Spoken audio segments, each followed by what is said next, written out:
por la hora que es. Esto es un evento muy especial para todos nosotros, todo el equipo que forma parte de PUFA, Pulsera Fantástica. Estamos muy ilusionados de poder arrancar hoy, 30 de junio, todas las actividades paralelas, proyecciones. Y la verdad es que os hemos convocado aquí para dar el pistoletazo de salida. Ese es el primero de los eventos que vamos a tener durante 7 días de cine, de fantástico y de terror. Y también queremos estar rodeados de amigos, compañeros y sobre todo invitados de honor, acompañantes, entregadores, que ahora daremos paso a que puedan disfrutar lo que he tenido con vosotros de la charla. Pero sobre todo, para mí lo más importante es que no estaríamos aquí si no fuera por el apoyo de las instituciones, del Ayuntamiento de Valladolid, con la Sociedad Mixta para el Turismo, que tenemos aquí representación con Juan Manuel Vimerans, tenemos también a José Luis Cienfuegos de Semici, sin que no podríamos estar aquí en el espacio Semici, que nos abrió sus puertas el año pasado con una colaboración PUFA Semici durante el festival.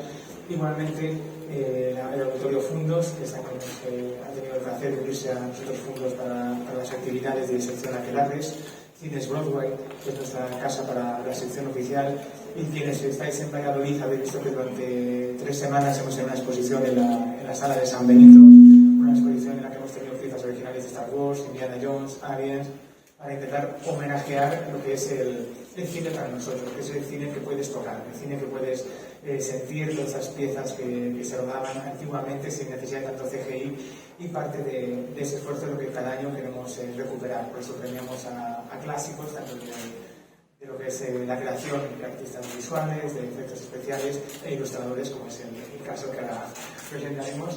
Entonces sí que me gustaría también que nos acompaña Daniel Farriol, mi codirector del Festival y de esta aventura, que pueda deciros algo antes de dejaros lo que realmente son los importantes del día de hoy.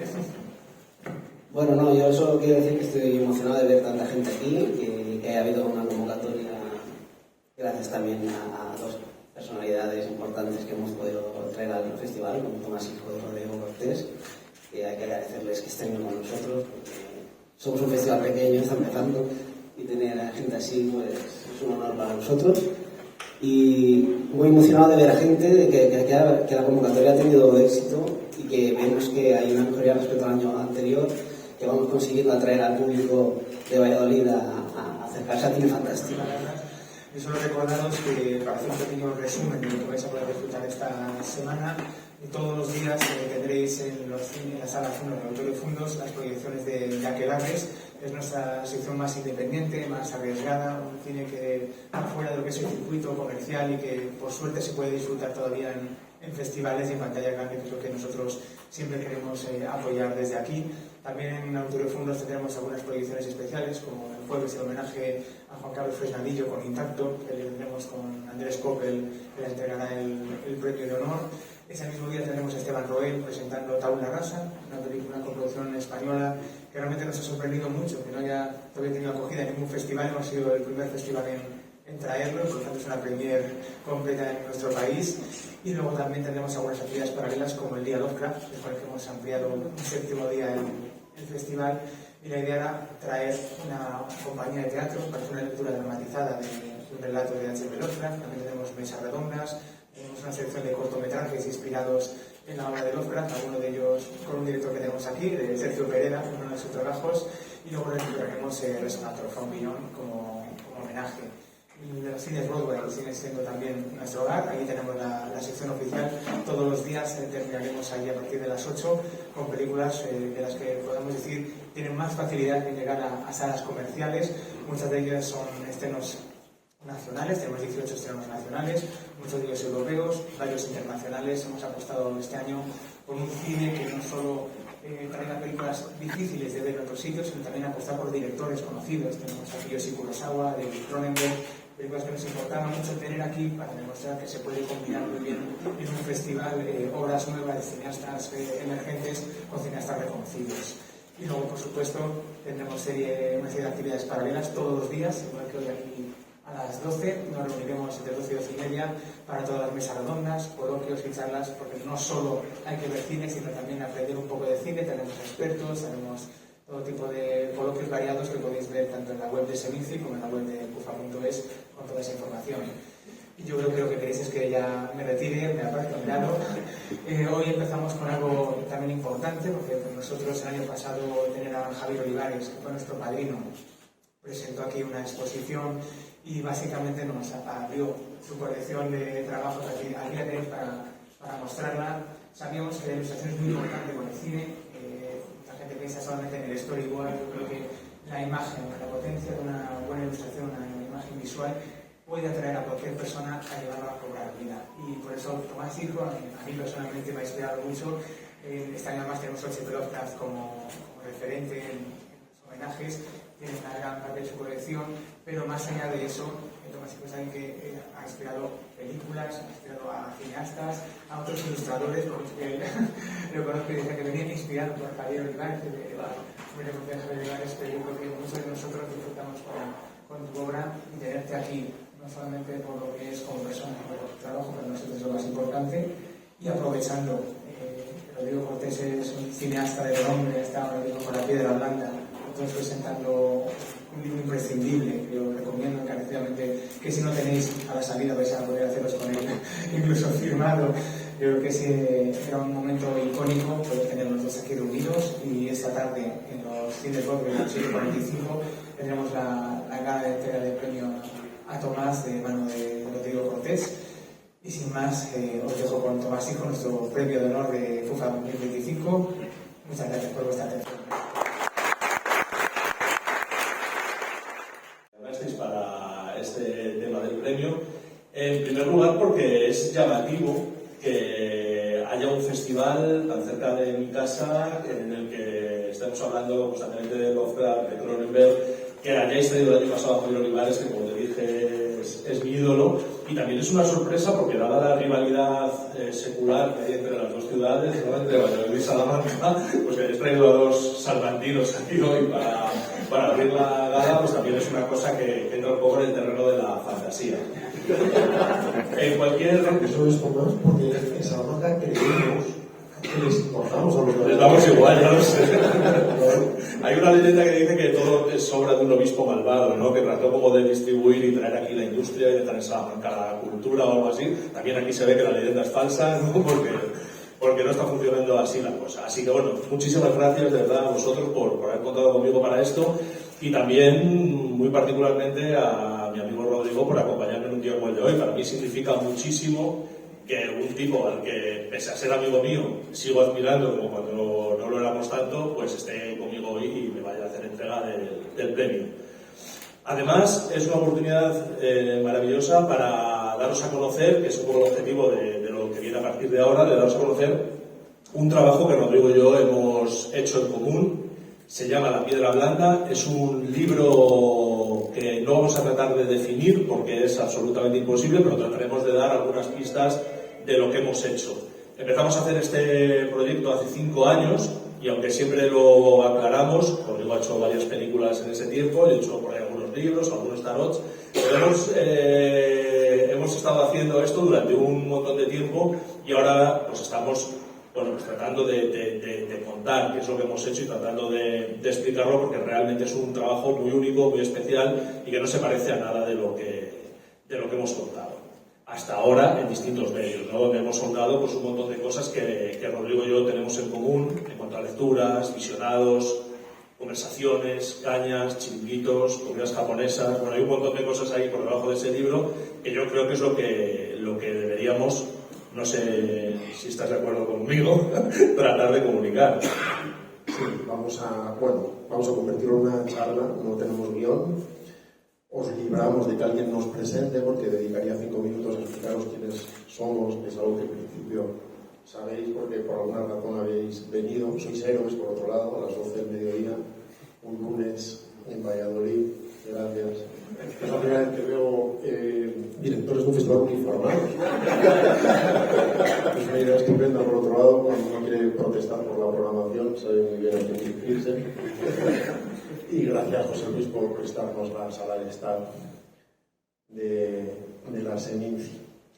El libro surge de una voluntad de colaboración de forma directa, no es un guión en un cajón que Tomás recibiera, sino un deseo de hacer algo juntos después de tiempo colaborando en trabajos de menos fuste. Tomás hizo el storyboard de mi primera peli, de Concursante. Hicimos unas enmiendas durante un tiempo, que olvidamos durante otro tiempo y recordamos el otro día. En mi última peli, Escape, hice un grabado maravilloso de los 7 enanitos que aparecen en una de las localizaciones. Pero llevábamos tiempo sintiendo que teníamos que hacer algo de mayor vuelo, que surgiera no solo de nuestra amistad, sino de esa mutua admiración que sentíamos que teníamos que tratar de explotar de algún modo. Y todo empezó en una isla que de forma muy bucólica Tomás suele llamar la isla de los pájaros, a veces la llama la isla de los árboles. Es una isla fluvial en el Tormes, en la que estábamos paseando, y le dije algo así como: ¿por qué no hacemos no sé qué, un vampiro del siglo XI, algo así? Algo que tenga que ver con el estilo de Tomás. El estilo de Tomás es prácticamente medieval por muchas razones. Sigue una técnica muy específica, que es la del grabado, el grabado en linóleo, que en realidad no ha evolucionado nada desde la xilografía secular. Ahora hablaremos con más detalle de todo esto para poder convertir la conversación en una pelota que vaya y vuelva. Y, en fin, me retiré a mis aposentos, me retiré a la celda. A Tomás le cuesta imaginar que es un trabajo hecho entre dos monjes del siglo XII. Y un día le mostré un borrador inicial sobre, en fin, un conjunto de frases que conformaban evidentemente una historia y que debía inspirarle algunas reacciones. El guión a veces era muy definido en algunos extremos y explicaba qué tenía que suceder aquí o allá, y otras muchas veces no. Otras muchas veces era Tomás quien recogía esa impronta y la transformaba en algo. Y esto se convirtió inmediatamente en una especie de cante de ida y vuelta, en que él recogía esos textos, los convertía en bocetos, analizábamos los bocetos, eso hacía que modificara los textos. A partir de la modificación de los textos, él alteraba muchas de las ilustraciones o las llevaba en otro sentido con el detalle para conseguir que el lenguaje entre imagen y texto fuera siempre complementario y nunca fuera redundante o fuera irónico o, en fin, fuera evocador. Muchas veces la decisión ante la plasmación de un texto en imagen era callarme y retirar directamente ese texto inicial que había inspirado la imagen, porque la imagen ya lo contenía y ese concepto había quedado diluido en la tinta. Y este proceso siguió así un montón de veces. Voy a parar ya porque si no acabo de lo cuento todo. Un montón de veces hasta que ya apareció, ahora hablaremos de eso un poco más tarde, la rubia de Tomás, que hace que el proceso inicial concluya y llega a la fase que impide el arrepentimiento y en el que ya empezamos a jugarnos las alubias de forma definitiva. Sí, hay la gubia, por si hay alguien que no esté mucho grabado, es la herramienta que yo utilizo para tallar las planchas, ¿no? Ahora os contamos un poco cuál es el proceso técnico, ¿no?, de hacer el libro, pero antes de pasar a eso, quiero contar lo mismo o algo parecido desde mi punto de vista, ¿no? Porque yo, como ilustrador, estoy acostumbrado a un proceso de trabajo que más o menos consiste en que a mí se me entrega un texto, normalmente de un autor o de una autora que ya desgraciadamente no se encuentra entre nosotros y con el que no puedo tener tampoco ningún tipo de intercambio, ¿no? Entonces yo estoy solo ante el peligro, buscándome la vida, tratando de convertir ese texto en una sucesión de imágenes y tratando de inventar un libro, ¿no? Porque tal y como yo concibo mi trabajo, por lo menos últimamente, es que lo que tengo es que inventar un artefacto completo. En este caso, tenía la suerte de que el autor estaba vivo, esperemos que por muchos años, y que podía hacer un juego con él de esa ida y vuelta del que él ha hablado, ¿no?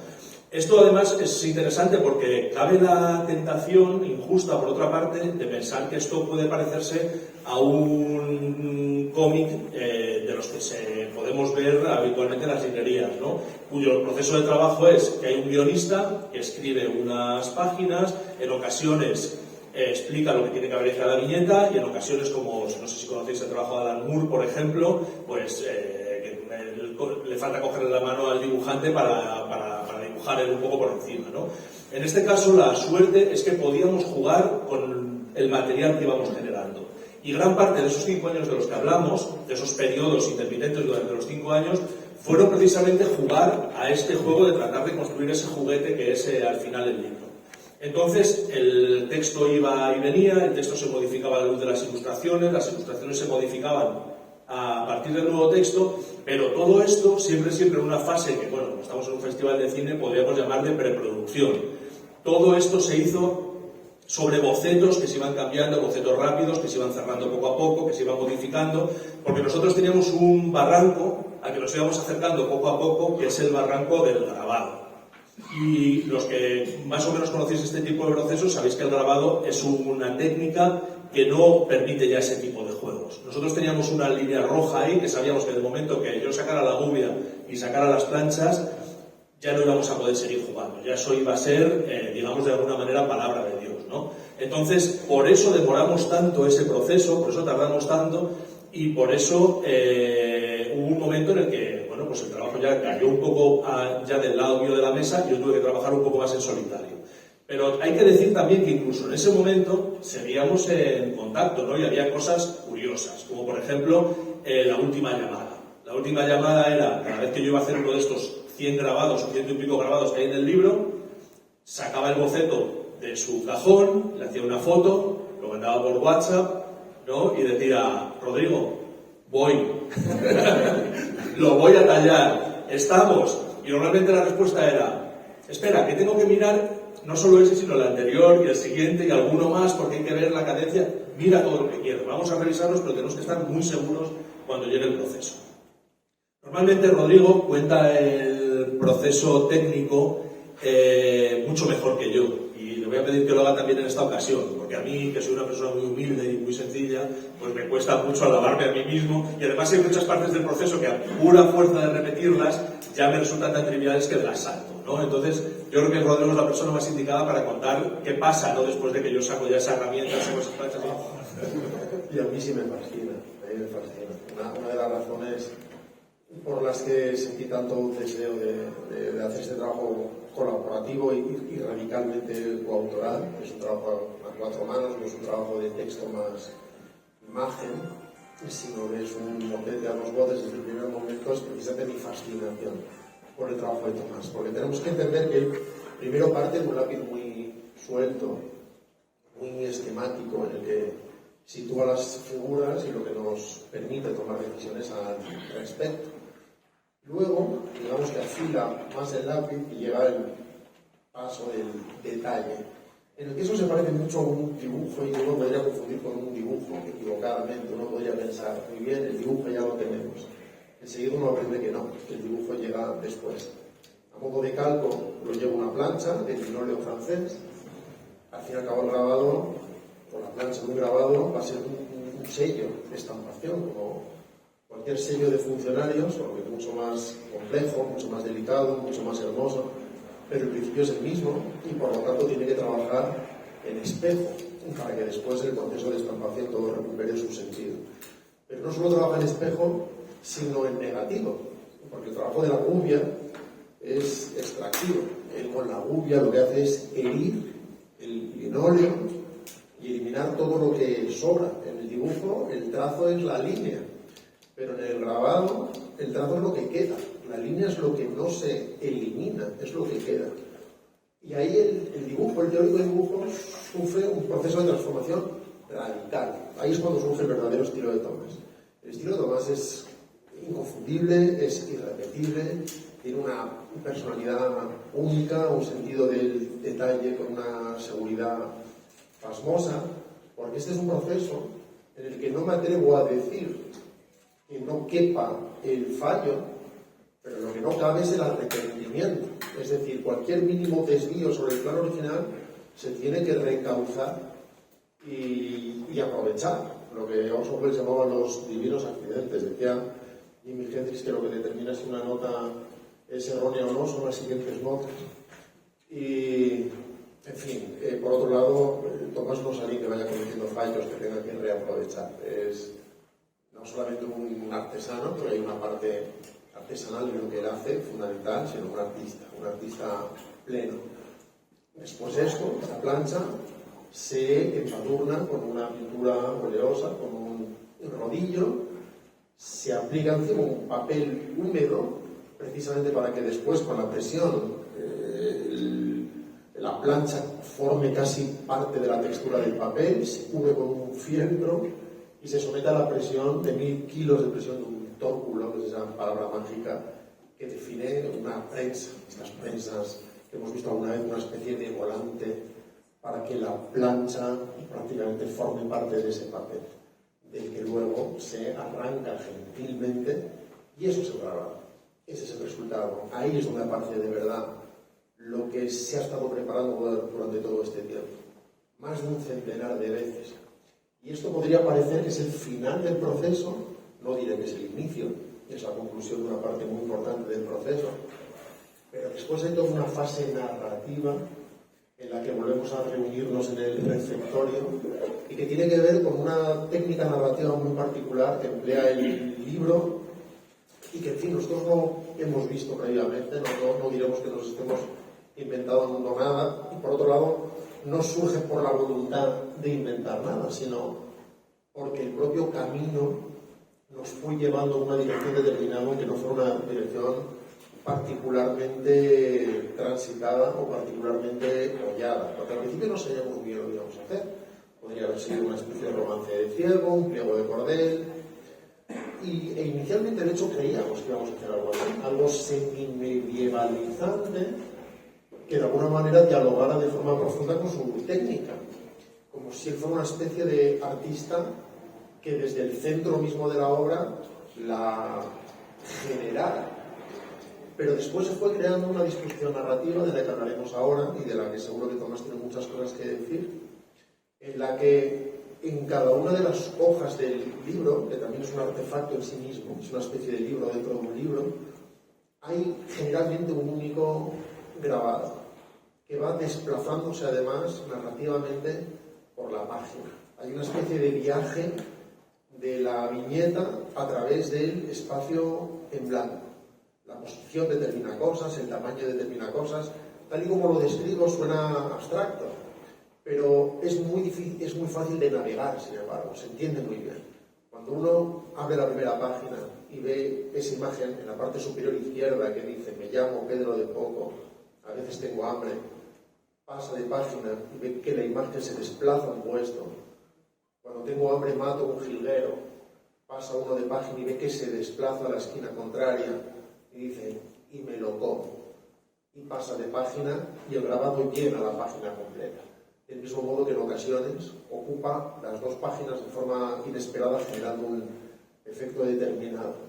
Esto es algo a lo que nos llevó de forma natural la propia construcción del relato, la propia construcción de su imaginería, que fue determinando su propio cauce y su propio camino. Bueno, antes de seguir, quiero hacer un inciso.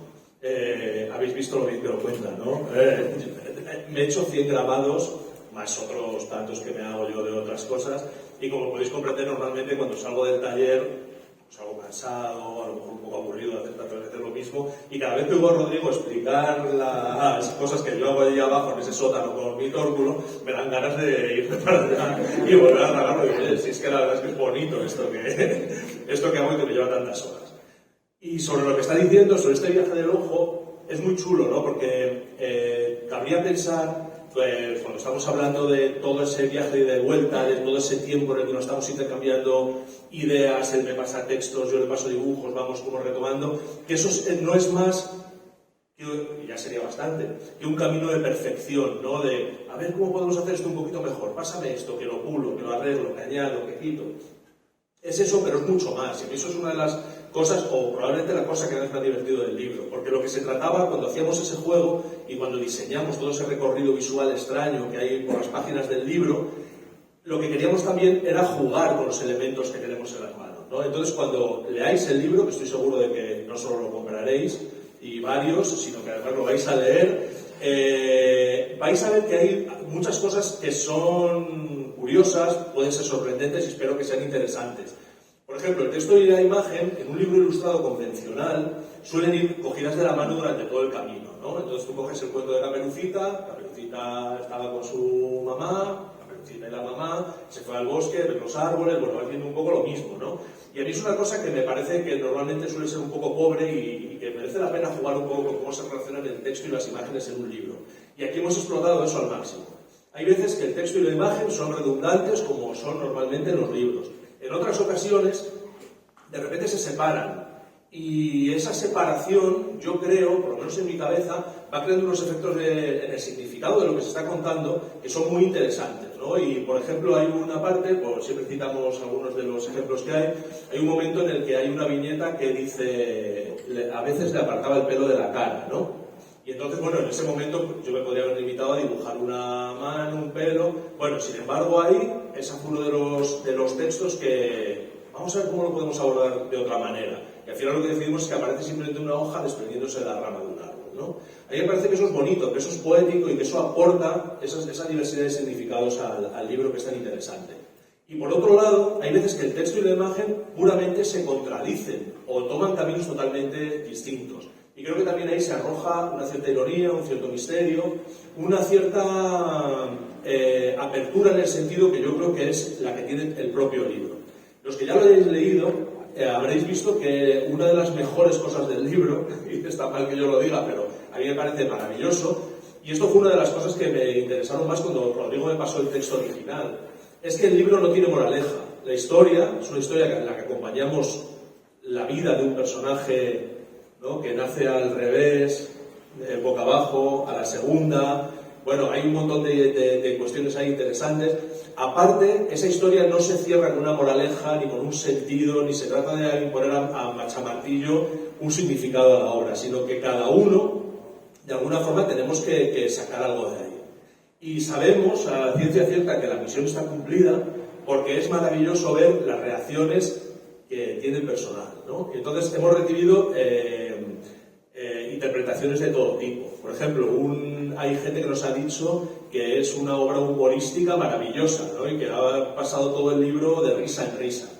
Otro chico también hace poco, un periodista que nos entrevistó, nos dijo que había sido el acercamiento más desgarrador al mundo del trauma, ¿no? Hay gente que nos han dado interpretaciones históricas, ¿no? Incluso gente relativamente conocida nos han hablado de episodios históricos concretos que piensan que ese libro refleja porque ellos los vivieron. Entonces, bueno, yo creo que eso es una medalla que hay que colgarle al libro y una medalla que también nos tenemos que colgar nosotros un poquito, porque hace que el libro funcione de una manera muy, muy determinada. No digo sea que poesía en términos literales, pero la poesía está en la prosa. Y la función de la poesía precisamente es esquivar en lo posible la literalidad y tratar de atrapar al lector o cautivarlo a través de la resonancia y a través de la evocación. Eso no significa que se trabaje desde la abstracción, no tiene nada que ver con eso. Uno sigue la vida de Pedro de Foc. Simplemente hay explicaciones que no son necesarias o saltos que cubre el propio lector. Cuando vemos a la madre de Pedro, que tiene gemelos, uno de ellos nace muerto y la madre mata al hermano para empatar, eso hace que este hermano tenga que volver a intentarlo, consiguen hacer a la segunda. ¿Qué significa esto? No lo sé. Cada uno significa lo que signifique para quien sea. Del mismo modo que en un momento dado gana mucho peso, casi como un Buda feliz, cae al agua y en el momento en que impacta contra el agua pierde la mitad de su peso. Y se dice que cuando uno cae al agua se te quita todo lo que sobra. Por eso los peces no tienen casi cosas. ¿Qué significa eso? No lo sé.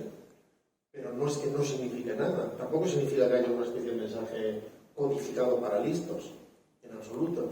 Sino que las cosas apelan o nos apelan de diferentes maneras. Del mismo modo que si a este hombre lo rescatan unas sirenas y lo que se dice es las sirenas atan y desatan.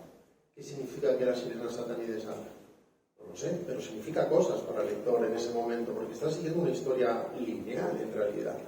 Y en el fondo tratar de entender es casi un problema para poder navegar el libro, porque en el momento en que no tratas de entender, entiendes. igual que cuando lees Alicia o cuando lees la Odisea, no se trata de que haya codificaciones crípticas que desentrañar. Odiseo se encuentra con Circe y con Calipso y con Polifemo, y no se trata de ¿pero quién es el yo? ¿Y quién es el super yo? ¿Y quién es el inconsciente? No lo sé, son cosas que suceden, que apelan y que dicen cosas sin esquivar el humor en muchas ocasiones. Es como en un momento dado que decide hacerse monje, y de hecho dice por probar, y el modo que lo define es: me metí en un monasterio de los buenos. Del mismo modo que en un momento dado se le aparece la Virgen y su reacción es decir: me quedé estupendo. Bueno, pues hay una reacción ante eso, sobre todo porque se reacciona ante una frase que podría tener un poder en un momento determinado, pero a la vez una plasmación gráfica de un poder abrumador y de una belleza desgarradora, porque el trabajo de Tomás es así de bello. Eso tiene que afectar incluso al libro como objeto, que tiene, insisto, que parecer sacado de ese momento. Algo que solo hemos podido hacer un apoyo enorme de la editorial, porque os aseguro que es un libro que a priori no es el sueño de ningún editor. Cuando uno ve ese espacio en blanco, y muchas veces, a veces una viñeta puede ser casi una especie de sitio de correos arrinconado en una esquina de la hoja. Pero ellos sentían que eso tenía sentido. Con esa tapadura, algunos lo tendréis delante, si no lo podéis ver después, con la encuadernación en tela, la cinta de registros tiene el papelito, que tiene las Biblias, el papel de altísimo gramaje para soportar la alta densidad de esa tinta, algo que a priori no quiere hacer un editor porque es muy caro, es muy caro de fabricación. Si veis un libro como este, que se confunde a la vista con un libro de arte, el precio normal en una librería de estos trabajos, cuando son fotográficos o son sobre objetos artísticos, pues es de 40 y pico pavos, 50 pavos, porque no los tiene esa calidad de material, una tirada que no sea muy grande. En este caso se hizo una tirada muy grande de más de 10.000 ejemplares y, bueno, contra todo pronóstico para nosotros mismos, la primera semana se lanzó ya una segunda edición por demanda, y eso hace que cueste, pues no sé, que cuesta 27 pavos, 27 y pico. Pues un precio muy contenido que solamente es posible con mucho arrojo desde fuera, porque nosotros podemos tener todas las ideas que nos dé la gana, pero es muy difícil atravesar la línea de lo probable y salir al otro lado de la realidad con un libro de estas características. Y además, la comprensión del apoyo, ¿no?, y del acompañamiento de la editorial, también fueron partícipes de la elaboración del libro, ¿no? Rodrigo, de hecho, como dato curioso, estuvo en la imprenta, ¿no?, durante el proceso de fabricación, por lo cual, bueno, pues todo esto se fue extendiendo a gente del equipo de la editorial que iba entrando del mismo juego que estábamos nosotros. Y eso también fue algo que hizo que el libro pues tuviera unas características muy especiales en un montón de cosas. Desde el propio golpe seco de la cubierta, ¿no?, que si la tocáis, si lo tenéis en las manos, veréis que tiene relieve, tratando de remedar el efecto que tienen mis grabados, ¿no?, que adquieren precisamente por esa altísima presión que aplico y por una serie de cuestiones. Bueno, ese golpe seco, como cosa curiosa, está hecho al revés, ¿no? Normalmente un golpe seco lo que queda reunido son las líneas, y en este caso pues pedimos que se hiciera al contrario, no simplemente porque no sabíamos que no se podía hacer, ¿vale? Y no se podía hacer, pero bueno, pues el grado de implicación que tuvo Rodrigo con los técnicos de allí hicieron que se pusieran a hacer todo tipo de experimentos hasta que se consiguió la propia rotulación del lomo. Bueno, hay mil cosas, ¿no? Pero además, y volviendo un poco al tema del carácter poético del libro, a mí me gusta también pensar que todas estas cosas que estamos diciendo, que pueden sonar tan concienzudas y hechas de una forma, pues de alguna manera, que ahora estamos intelectualizando, son fruto de la diversión, de la intuición, y que en ningún momento creemos que haya habido ninguna pedantería ahí, ¿no? Sino que, bueno, yo creo que hay un montón de cosas milagrosas contadas de una forma muy sencilla, y también hay un montón de cosas triviales contadas de una forma casi milagrosa, ¿no? Entonces yo creo que esa es también uno de los sentidos que tiene el libro y que yo creo que lo hace especial. De alguna manera, el libro solo es posible precisamente por esa maceración y por esa maduración que que ha impuesto el tiempo y sus sucesivas fases. No habría salido un libro así después de 4 meses de trabajo estajanovista, porque al final la experiencia lectora es el resultado de un montón de micro tuercas afinadas de una en una. Y cada una de ellas en sí mismas daría igual.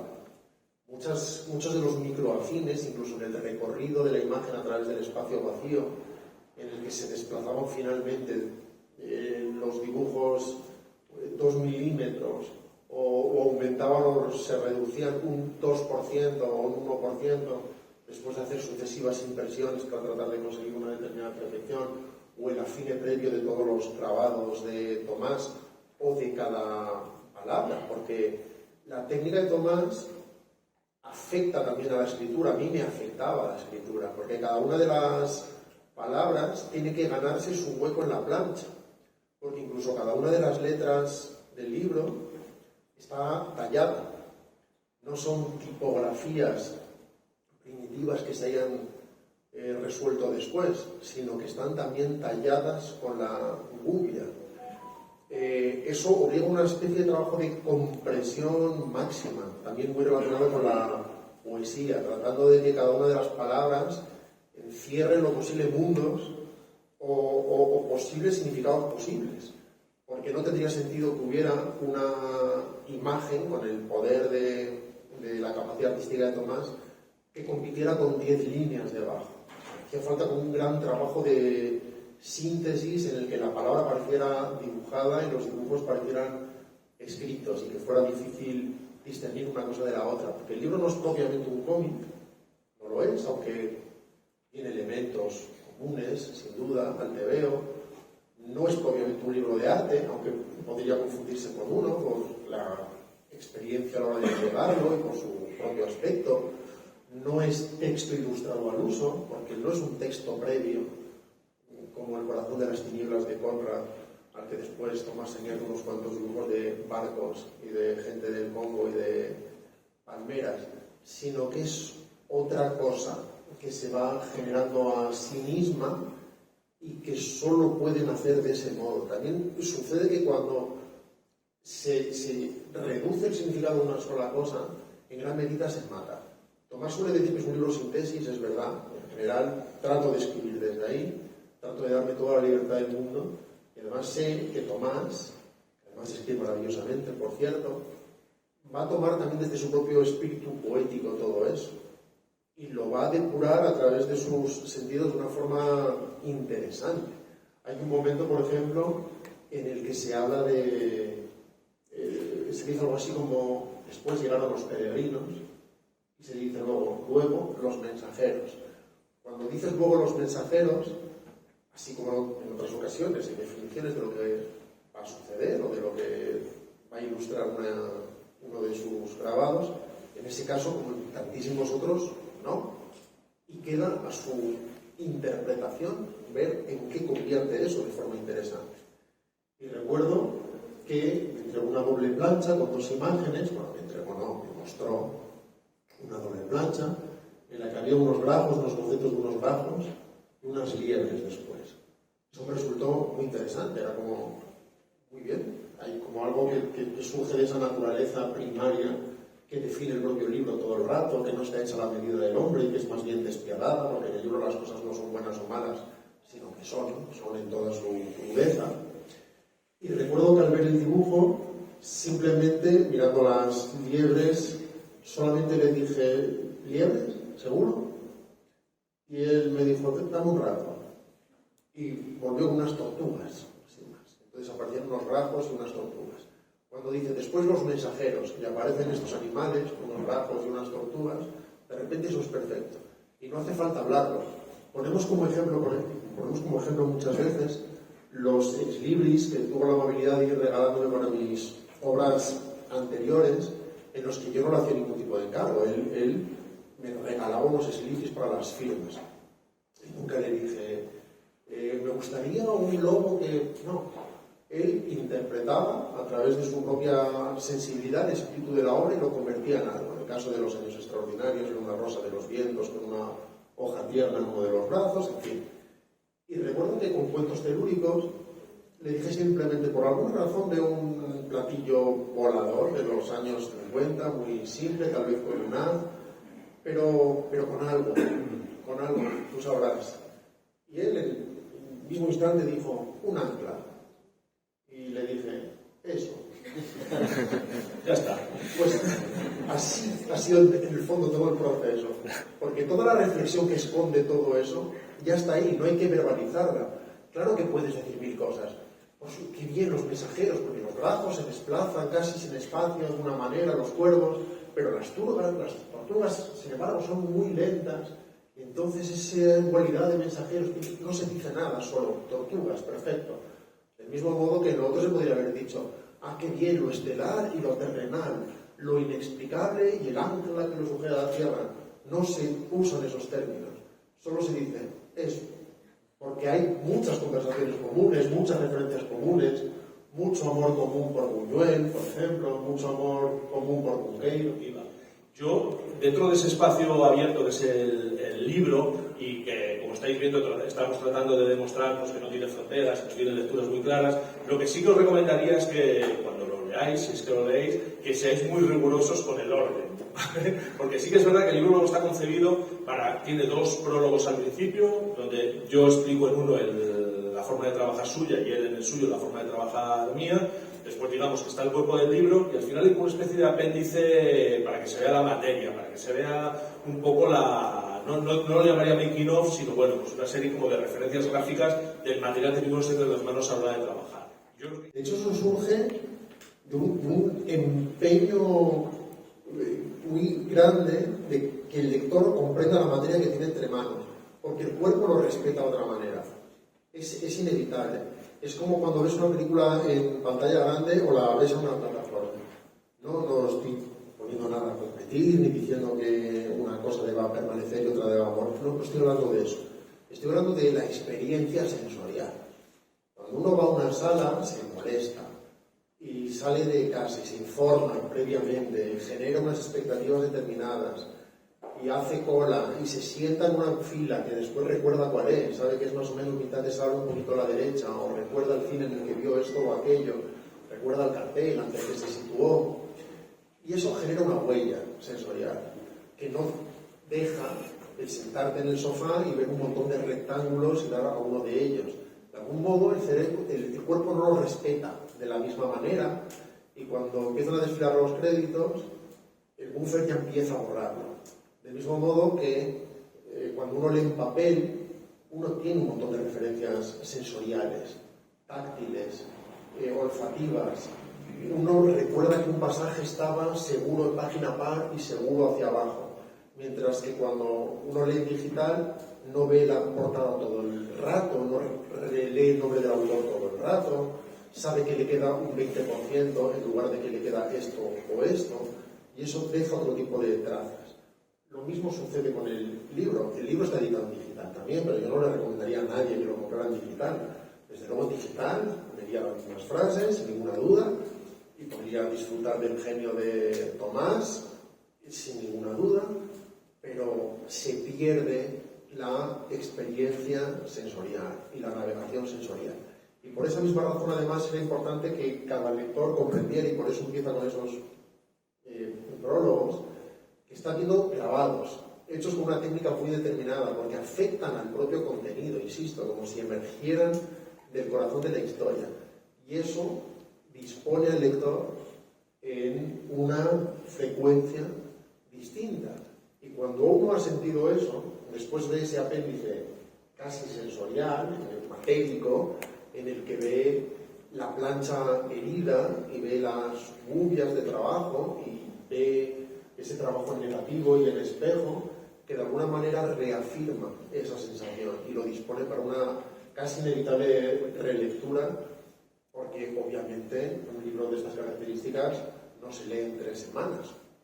Es un viaje que se hace en una sentada, ojalá que concienzuda y ojalá que relajada, pero que invita precisamente a relecturas, porque además las sensaciones que va a tener son otras.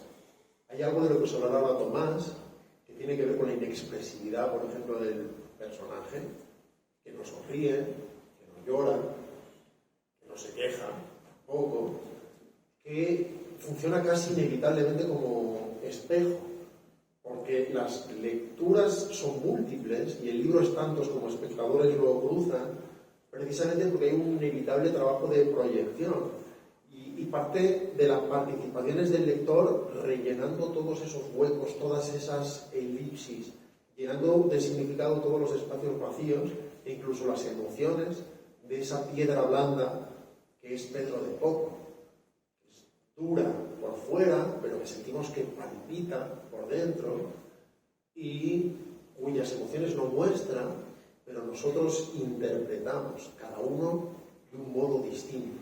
Y de hecho 10 personas diferentes tendrían 10 cosas diferentes que decir del libro y de Pedro de Poco, y los 10 tendrían razón. Y es que la mayor dificultad a la hora de hacer este libro, con la que yo me he encontrado, es precisamente esa. Aquí veo ilustradores en la sala y todos ellos saben que una de las cosas en las que uno más se ejercita cuando se está formando como ilustrador es en dotar a los personajes de toda la expresividad y de toda la vida posible. Cuando tú estás dibujando sobre la página, casi un sello de calidad, pasa también en animación, pasa en otras artes plásticas, es que los personajes estén cargados de emoción, cargados de intención, cargados de movimiento, y de repente en un texto como este, un trabajo como este, te encuentras con un personaje que justo necesita lo contrario. Entonces, arrancar toda esa práctica que tú has ido construyendo de tu trabajo en ese momento es extraordinariamente difícil. Parece increíble, pero a mí me ha resultado hacer ese personaje que es hierático, que es casi un icono bizantino, que es tan románico en toda su constitución, me ha costado muchísimo. Y de hecho, una de las cosas en las que yo pedía ayuda a Rodrigo, o por lo menos una segunda visión, era ir a ver si he conseguido quitarle todo, ¿no? Que parece increíble, pero el hecho de no poner nada ahí, a mí me ha resultado prácticamente imposible y fue extraordinariamente difícil. No hemos tratado de hacer algo nuevo, pero creemos que el resultado es algo único, singular, en términos literales, creemos que es singular. No nos hemos sentado a tratar de jugar duro, pero finalmente nos hemos encontrado jugando muy duro y tomando decisiones a veces muy contraintuitivas o muy improbables. No diré que hemos hecho el libro sin permiso porque ha hecho falta mucho apoyo y lo hemos recibido, pero el libro no pide permiso y si tiene alguna virtud posiblemente sea que confía decididamente en el lector, y solo le pide algo de confianza de vuelta. El libro le dice: yo confío en ti, confía en mí y vamos a ver a dónde llegamos juntos. Y no puedo hablar por Tomás, pero es una de las experiencias más bonitas, una de las obras más bonitas en las que me he visto envuelto. Sí, yo digo exactamente lo mismo, o sea, que en eso, como en todo lo demás, creo que estamos absolutamente de acuerdo. Yo creo que, no sé si quieres decir algo, porque pensaba yo ya aprovechar el tema, hay una definición de Arturo González Campos, compañero y amigo de Rodrigo, y también un poco amigo mío, que dice: La piedra blanda es un libro que hoy en día no se podría hacer. Y me parece que da en el clavo. Nos vamos a quedar ahora firmando los ejemplares que queráis. Bueno, yo lo voy a firmar, él hace dibujitos. Así que recordad que las navidades ya están ahí. Incluso que tengáis ya el libro, ahora estáis recordando a esa persona a la que vais a ver dentro de poco, y por supuesto podéis comprar el libro mañana o pasado, pero con los dibujitos de Tomás, no, ¿verdad? Así que es un momento maravilloso para que lo hagáis, porque aquí estaremos para dejar pruebas de que esto sucedió. Gracias a la por